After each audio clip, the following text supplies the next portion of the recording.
वक्रतुंड महाकाय सूर्यकोटि समप्रभ निर्विघ्नं कुरु मे देव सर्वकार्येषु सर्वदा। ओम श्री गणेश जी भगवान की जय, श्री सीता माता की जय, श्री रामचंद्र भगवान की जय, श्री हनुमान बाबा की जय, माँ सरस्वती की जय। जैसा कि आप सभी लोग जानते हैं, मैं रामायण का पाठ कर रही हूँ। मेरा रामायण का पाठ करने का और सुनने का एक ही फल मिलता है, इसमें कोई भी भेद नहीं है। मैं रामायण के पाठ कर रही हूँ और आप भी मेरे साथ इसका पाठ अवश्य कीजिए। अभी तक हमने रामायण में पढ़ा है कि किस प्रकार से राजा दशरथ राम जी को वनवास के लिए भेजते हैं और उन्हें भेजने के बाद वे बहुत ही विकल होते हैं। इतने विकल होते हैं कि वे अपने प्राणों को त्याग देते हैं। हम इसके आगे का प्रसंग पढ़ेंगे। अभी तक हमने 155 दोहे तक पढ़ा है। अब हम 155 से लेकर के आगे के दोहे पढ़ेंगे। राम जी के वन जाने के बाद अयोध्यापुरी में शोक हो गया है। श्री राम ने वन गमन का निर्णय लिया, तब अयोध्या जैसे रिक्त हो गई। उनके वनवास की खबर सुनते ही समस्त नगर शोक में और संताप में डूब गया। राजा दशरथ जो राम जी के बिना रहने की कल्पना नहीं कर सकते थे, वे वियोग की वेदना सहन ना कर सके। राम का नाम लेते लेते उनके प्राण पखेरु उड़ गए। अंतिम समय का यह दृश्य जैसे अयोध्या के हर निवासी के दिल में गहरे घाव कर गया हो।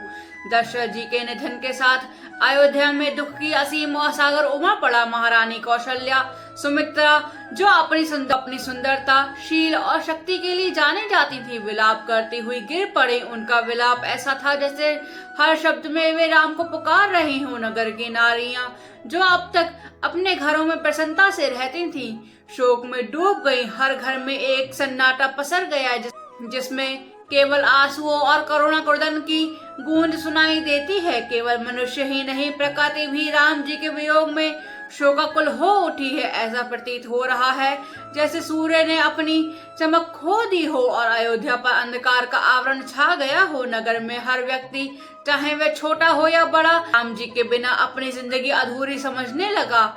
श्री राम के वियोग ने महर्षि वशिष्ठ जी जो उस समय अयोध्या जी के गुरु और मार्गदर्शक थे, इस दुखद समय को सांत्वना देने के लिए आगे आए। उन्होंने नगरवासियों को सिखाया कि धर्म और सत्य के मार्ग पर चलकर ही विपत्ति का सामना किया जा सकता है। वशिष्ठ ने यह निर्णय लिया कि अब राजा भरत को अयोध्या लौट आने के लिए संदेश दें। उन्होंने एक दूत को यह संदेश दिया कि वह शीघ्र भरत को बुला लाए। नगरवासियों ने राम के बिना अयोध्या को अंधेरे में घिरा पाया। ऐसा लगा जैसे संसार ने अपने नेत्रों को खो दिया हो।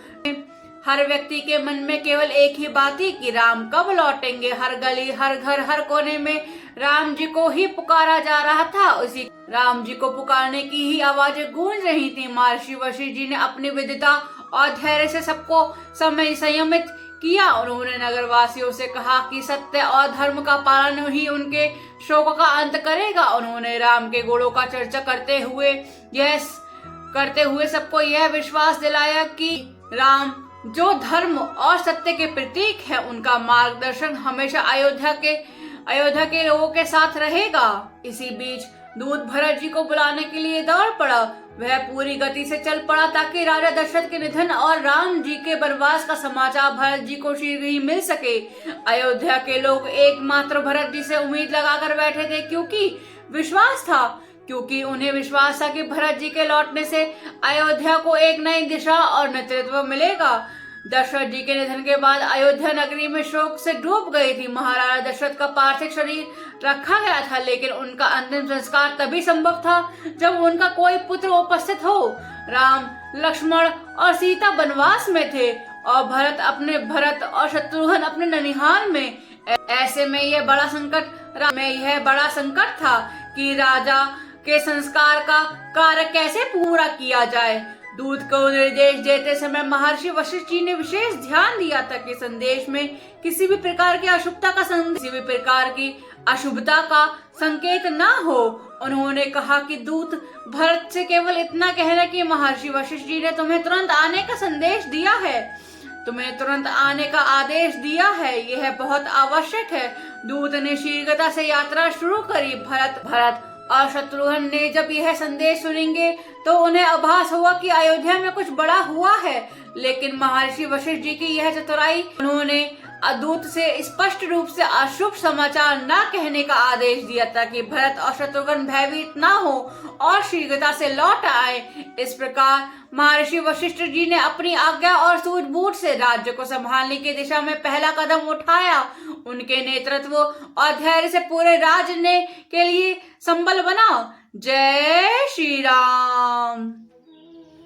तेल नाव भरे नृप तनु राखा, दूत बोलाई बहुरी अस भाषा, धावहु बेगी भरत पही जाहु, नृप सुधि कतहु कहु जनिकाहु। तेन कहु भरत सन जाई, गुरु बुलाए पठऊ दो भाई, सुनि मुनि आयु सुधावन धाये, चले बेग पर बाजी ल जाए, अनुरथ अवध अरंभु जब ते कुसन गन सगुन हो ही, भरत कहु तब ते देख ही राति भयानक सपना जागी करहि कुटु कोटि कल्पना वे प्रजेवाई, देहि दिन दाना शिव अभिषेक करहि विधि नाना, मांगहि हृदय महेश मनाई, कुशल मात पितु परिजन भाई, विधि सोचत भरत मन धावन पहुँचे आई,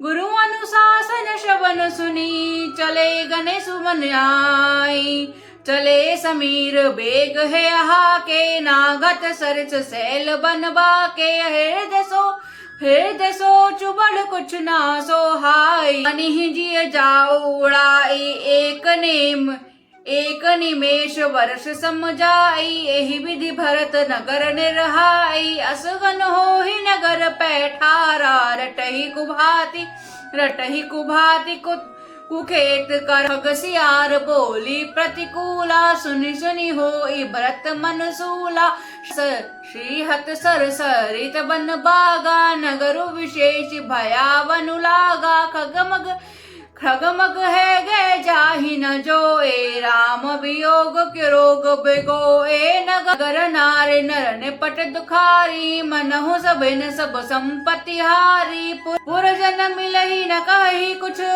गवहि जो राहि जाहि, भरत कुशल पूछी न सकई, भय विषाद मन माही, सियावर राम मेरे प्रभु राम सियावर राम, मंगल भवन मंगल हारी, द्रवहु सुदशरथ अजर बिहारी।